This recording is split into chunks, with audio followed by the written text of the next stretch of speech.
Hello everyone, welcome to my channel the combo commerce. मेरा नाम सौम्या है और सबसे पहले आप सभी लोगों का बहुत बहुत शुक्रिया इस चैनल के साथ जुड़ने के लिए और मुझे सपोर्ट करने के लिए। और अगर आप ये वीडियो पहली बार देख रहे हैं तो इस चैनल को सब्सक्राइब कर लीजिए और उसके साथ जो बेल आइकन है उसे प्रेस कर लीजिए ताकि हमारी हर वीडियो की नोटिफिकेशन आप तक पहुंचती रहे और आपकी स्टडी और भी अच्छे तरीके से चलती रहे। देखिए, हमारी स्लाइडें चेंज हो रही हैं। पिछले स्लाइड में कुछ और थी, फर्स्ट क्लासेस में कुछ और थी, सेकंड क्लासेस में कुछ और थी, थर्ड में मैंने कुछ और ट्राई किया है। तो मैं कुछ कुछ चेंज करके देख रही हूँ कि कौन सा बैकग्राउंड सही रहेगा या फिर कौन सा अच्छा लग रहा है। तो थोड़ा आप इसके बारे में कुछ कमेंट करके बताइए कौन सा आपको अच्छा लग रहा है प्रेजेंटेशन, है ना। तो चलिए आज का क्लास शुरू करते हैं। बातें बहुत हो गई। मैंने आपको पिछले क्लासेस में बताया था कॉमर्स के बारे में। मैंने आपको बताया था कि जब हम कॉमर्स पढ़ते हैं, ट्रेडिंग पढ़ते हैं, तो हमें उसमें अकाउंटिंग के बारे में जानते हैं कि अकाउंटिंग क्या होता है ना। तो अकाउंटिंग क्या होता है मैंने ये नहीं बताया था, लेकिन मैंने आपको बताया था कि हाँ, अकाउंटिंग समझने से पहले हमको बिज़नेस जानना होगा, क्योंकि जिसके अंडर में हम अकाउंटिंग करेंगे एटलीस्ट पहले उसके बारे में तो जान ले कि बिज़नेस क्या होता है, क्यों होता है, कैसे करते हैं। तो मैंने बताया बिज़नेस आपको कि बिज़नेस क्या है, उसके ऑब्जेक्टिव क्या है, उसके एलिमेंट्स क्या हैं। वो बेसिक चीज़ समझने के बाद हम अकाउंटिंग पे आते हैं। हमने आपको बताया कि अकाउंटिंग एक इंफॉर्मेशन सिस्टम है। हर एक प्रीमिसेस का, हर एक बिज़नेस का एक इंफॉर्मेशन कॉमन सिस्टम बना दिया गया है अकाउंटिंग या ट्रांजैक्शन को रिकॉर्ड करने के लिए। That is accounting. जो इंफॉर्मेशन सिस्टम होता है किसका, बिज़नेस का होता है। तो बिज़नेस के अंदर जो अकाउंटिंग होता है वो दो चीज़ें बताता है। पहला तो दो चीज़ों के बारे में यहाँ पे हम पढ़ेंगे कि अकाउंटिंग क्या करता है, रिकॉर्ड करता है ट्रांजैक्शन को। जो भी हमारे यहाँ ट्रांजैक्शन होते हैं, ट्रांजैक्शन लेन देन, व्यापार में जो लेन देन होता है उसे हम रिकॉर्ड करते हैं, क्योंकि लेन देन तो बहुत ह्यूज मात्रा में होता है, बहुत ज़्यादा, बहुत हाई क्वालिटी में हम लोग ट्रांजैक्शन करते हैं। ऐसा नहीं है कि लिमिटेड है हमारा कि आज हम दो ही ट्रांजैक्शन करेंगे, दो ही लेन देन करेंगे, दो से ज़्यादा होगा तो हम नहीं करेंगे। ऐसा तो बिल्कुल नहीं है, क्योंकि हम लोग डे बाय डे हम लोग चाहते हैं हमारा ट्रांजैक्शन, हमारा बिजनेस और भी बढ़ता रहे। तो जितने भी ट्रांजैक्शन होते हैं हम उसको रिकॉर्ड करते हैं, फिर इसको समराइज़ करते हैं कि ये ट्रांजैक्शन किस किस अकाउंट को अफेक्ट कर रहा है। अकाउंट बहुत सारे होते हैं जिसको हम बारी बारी से समझेंगे, जैसे कि कैश अकाउंट होता है, परचेज लिए तो परचेज अकाउंट होता है, मशीनरी ले रहे हैं मशीनरी अकाउंट होता है। बहुत सारी चीज़ें अभी आपको, तो ये इंट्रोडक्शन चल रहा है, अभी तो बहुत सारा जानना है। तो देखते हैं अकाउंटिंग क्या करता है, रिकॉर्ड करता है, समराइज़ करता है और एनालाइज भी करता है फाइनेंशियल ट्रांजैक्शन को। और ये बिज़नेस के इंटरनल यूज़ में भी आता है अकाउंटिंग। उसके साथ साथ हम इसके यूज़र्स एक्सटर्नल भी हैं, एक्सटर्नल पार्टी और इंटरेस्टेड पार्टी भी इसका यूज़ करते हैं। अकाउंटिंग को देखते हैं, उसको समझते हैं कि आज कितने ट्रांजैक्शन हुए हैं, कौन सा फिगर बढ़ रहा है, कौन सा फिगर घट रहा है। ये एक्सटर्नल पार्टी देखते हैं और उस हिसाब से अपना इन्वेस्टमेंट करते हैं इन बिज़नेस, इन एनी बिज़नेस। तो ये हमारा अकाउंटिंग करता है। सिंपली इन शॉर्ट टर्म में हम समझ सकते हैं कि अकाउंटिंग रिकॉर्ड करता है ट्रांजैक्शन को, अकाउंटिंग रिकॉर्ड करता है, समराइज़ करता है और एनालाइज करता है फाइनेंशियल ट्रांजैक्शन को। जो ये अकाउंटिंग यूज़फुल भी होता है, ये रिकॉर्डिंग या समराइजिंग और एनालाइजिंग जो हम कर रहे हैं ये यूज़फुल होता है इंटरनल पार्टीज़ के लिए भी और एक्सटर्नल पार्टीज़ के लिए भी।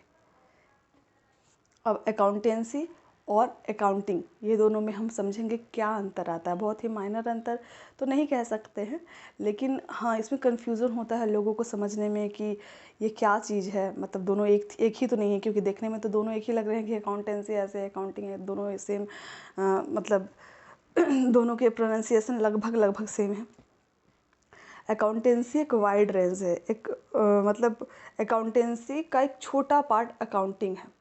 मतलब अकाउंटिंग सिर्फ एक्शन, मतलब हम अकाउंटिंग कर रहे हैं, हम रिकॉर्ड कर रहे हैं, हम एनालाइज कर रहे हैं, हम फाइनेंस समराइज़ कर रहे हैं। तो ये मेरा जो हम काम कर रहे हैं, एक्शन जो कर रहे हैं ना, वो हमारा अकाउंटिंग हो गया।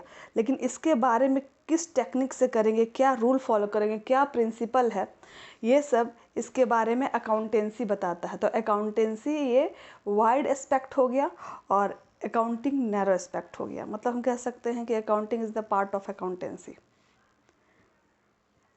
बुक कीपिंग एंड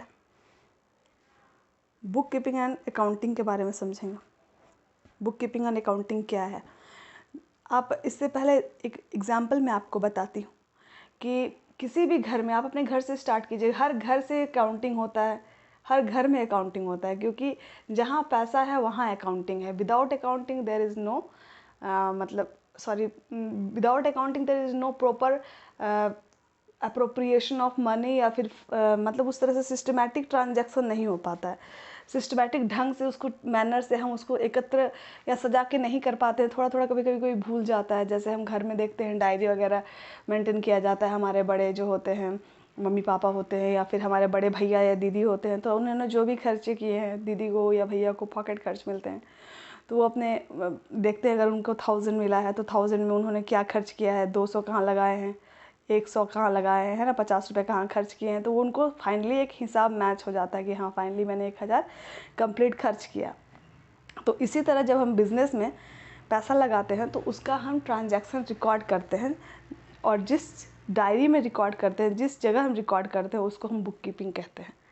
सिर्फ वो ट्रांजैक्शन रिकॉर्ड करने के काम आता है। लेकिन जो अकाउंटिंग है, अकाउंटिंग तो बहुत सारा काम करता है। आइडेंटिफाई करता है कि ये क्या, कौन सा ट्रांजैक्शन है, किस किस अकाउंट को अफेक्ट कर रहा है, मेज़र करता है, रिकॉर्ड करता है और कम्युनिकेट करता है। तो इसका वाइड रेंज। फिर यहाँ पे बुक कीपिंग एक शॉर्ट पार्ट है अकाउंटिंग का।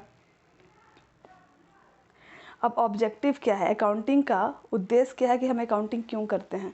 तो अकाउंटिंग क्यों करते हैं कि हम कोई भी ट्रांजैक्शन जो कर रहे हैं डे बाय डे, उसका सिस्टमैटिक तरीका और सिस्टमैटिक मैनर हो कि कौन सा ट्रांजैक्शन किस डेट में हुआ हो। अगर सारे ट्रांजैक्शन को हम बिना डेट दिए रिकॉर्ड कर लेंगे तो हमें समझने में बहुत दिक्कत होगा कि कब कौन सा ट्रांजैक्शन हुआ। वहाँ मेंशन ही नहीं होगा तो बहुत सारा मतलब समझ नहीं आएगा कि हमने कब कहाँ स्टार्ट किया, कब कितना पैसा लगाया, कब विड्रॉ किया, कब इनकम हुआ। तो ये सब आपका अगर डेट बाय डेट होता है तो इससे हमें बहुत ही फ़ायदा होता है। तो अकाउंटिंग का सबसे कम क्या करना है, रिकॉर्ड करना इन सिस्टमैटिक मैनर में। फिर अपने जो हमने रिकॉर्ड किया उसे फाइनली हम लोग प्रॉफिट एंड लॉस बनाते हैं या फिर बैलेंस शीट बनाते हैं, जो कि हमको दिखाता है कि हमारा फाइनल रिजल्ट क्या हो रहा है, बिज़नेस तरक्की कर रहा है, बिज़नेस लॉस में जा रहा है, क्या हो रहा है। इसमें हम छोटे मोटे थेफ्ट, फ्रॉड या फिर कोई भी गलती, मिसरिप्रेजेंटेशन या फिर ओमिशन वगैरह जो एंट्री होता है, कोई एंट्री छूट गई या फिर कोई एंट्री 2 बार हो गया, कोई ट्रांजैक्शन 2 बार रिकॉर्ड हो जा रहा है, किसी अमाउंट को मैंने गलत तरीके से रिकॉर्ड कर दिया, अगर मैंने 200 खरीदा तो मैंने 250 का रिकॉर्डिंग मैंने उसमें दिखा दिया। तो ये सब जो एरर होता है, ये सब अकाउंटिंग इसको फाइंड आउट कर लेता है। अकाउंटिंग में हम फाइनेंशियल पोजीशन का भी देखते हैं कि उसमें फाइनेंशियल पोजीशन भी बनाने में, फाइनेंशियल स्टेटमेंट बनाने में मदद मिलती है, जिससे हमें फाइनेंशियल पोजीशन कंपनी की पता चलती है। एक बिज़नेस की फाइनेंशियल पोजीशन के बारे में पता चलता है कि बिज़नेस का फाइनेंशियल पोजीशन प्रेजेंट डेट में क्या है। ये अपने प्रोग्रेस को, बैलेंस शीट से ही हम इसकी प्रोग्रेस को डे बाय डे देख सकते हैं, समझ सकते हैं कि बिज़नेस तरक्की कर रहा है या बिज़नेस को कुछ और इन्हेंसमेंट चाहिए, कुछ और इम्प्रूवमेंट चाहिए या फिर कुछ इनोवेटिव आइडियाज़ चाहिए। तो ये हमारा अकाउंटिंग के थ्रू ही होता है कि हम इन चीज़ों को देख सकते हैं, समझ सकते हैं। ये इन्फॉर्म किसको करता है, ऑनर को करता है, मैनेजर को करता है, और भी बहुत लोगों को जो इसमें इंटरेस्ट रखते हैं या फिर जो जानना चाहते हैं बिज़नेस के बारे में, उसके परफॉर्मेंस के बारे में। ये उन लोग सभी लोगों को अवेयर करता है, उन लोग तक इन्फॉर्मेशन पहुंचाता है कि हाँ भैया बिज़नेस में ये चल रहा है, बिज़नेस प्रॉफिट में चल रहा है, आज ये खरीदे हैं, आज वो सेल किया है और हमने इतना शेयर मेरा दिख रहा है, इतना प्रॉफिट में जा रहा है। तो ये सारा कुछ हमारे अकाउंटिंग से ही पता चलता है। अब देखिए यूज़र्स कौन है, अकाउंटिंग इन्फॉर्मेशन इतना जो हम लोग ताल तमेला कर रहे हैं कि अकाउंटिंग करो, ट्रांजैक्शन करो, फिर उसको यहाँ रिकॉर्डिंग करो, फिर वहाँ समराइजिंग करो, फिर वहाँ ट्रांसफ़र करो, फिर एक पार्ट होता है अकाउंटिंग में, फिर ये मैन्युफैक्चरिंग अकाउंट बना देते हैं हम लोग, फिर प्रॉफिट लॉस बना देते हैं, फिर बैलेंस शीट बना देते हैं। तो ये जो इतना बड़ा मैंने लिफाफा बना रहे हैं किसी बिज़नेस के अंदर, तो क्या क्या ज़रूरत है इतना करने का। अरे भैया हम खुद बिज़नेस कर रहे हैं तो खुद समझेंगे, मेरा पैसा है। तो ऐसी बात नहीं है, वहाँ पे बहुत सारे यूज़र्स होते हैं इन चीज़ों को समझने के लिए, तो जिससे हमारा बिज़नेस चलता है। क्योंकि बहुत सारे लोग, अकेले बिज़नेस नहीं चल पाता है, बहुत सारे लोग हैं जो बिज़नेस के अंडर में काम कर रहे हैं, ऑर्गेनाइजेशन के अंडर में काम कर रहे हैं, उनको बिज़नेस से सरोकार है, उनका इंटरेस्ट है। तो कौन कौन सी यूज़र्स हैं देखते हैं, चलिए। सबसे पहले बिज़नेस मैनेजर है, जो बोर्ड ऑफ डायरेक्टर्स के मेंबर आ जाते हैं इसमें, मतलब जो सुप्रीम सुप्रीम जो ऑफिसर होते हैं वो आपका बिजनेस मैनेजर हो गया, बोर्ड ऑफ डायरेक्टर्स जिसको हम लोग कह सकते हैं, या फिर हाई लेवल ऑफिसर्स जो होते हैं। ऑनर्स खुद जानना चाहता है कि हमने जो पैसा लगाया है हमारे बिज़नेस में वो उसका क्या मतलब पोजीशन है आज के डेट में, वो क्या कर रहा है, उससे कितना मैंने आज अगर मान लो 1 लाख रुपए लगाया है मैंने बिज़नेस में, तो उसका क्या रिटर्न हमें मार्केट में मिल रहा है वो देखता है। उसकी सेफ्टी क्या है, फ्यूचर रिटर्न इससे आ सकता है या फिर कितना आ सकता है, ये सब देखता है। जो अगर कोई इंसान इन्वेस्ट किया या फिर कोई क्रेडिटर वो जो लेनदार होता है, लेनदार कहने का मतलब कोई सप्लायर वगैरह हो गया, रॉ मटेरियल सप्लाई कर रहा है तो वो क्रेडिटर के अंडर में आता है।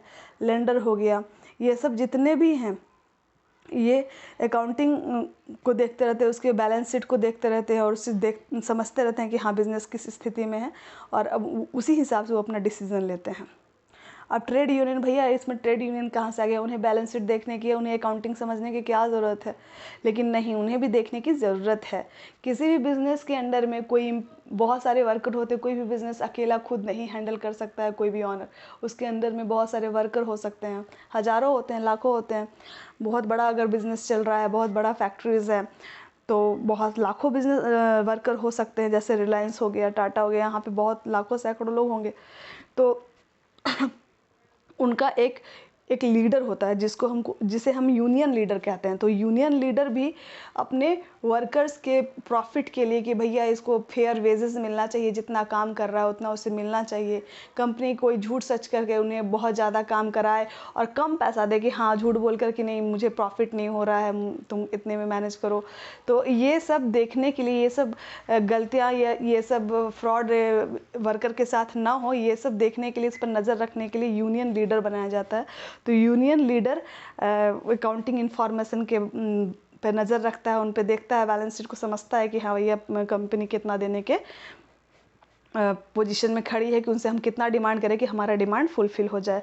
फाइनली गवर्नमेंट को भी इससे मतलब होता है, क्योंकि गवर्नमेंट भी किसी स्टेट के अंदर कोई कंपनी है तो कंपनी भी कुछ ना कुछ गवर्नमेंट को देगी। गवर्नमेंट को भी कुछ टैक्स के रूप में कुछ इनकम होना चाहिए फ्रॉम बिजनेस या फिर फ्रॉम ऑर्गेनाइजेशन, ताकि वो उसके हिसाब से उस तरह से क्राइटेरिया कंप्लीट कर सके, उसको बना सके, है ना। तो बहुत सारे इस तरह से आपके यूज़र्स होते हैं जो अकाउंटिंग इन्फॉर्मेशन को यूज़ करते हैं।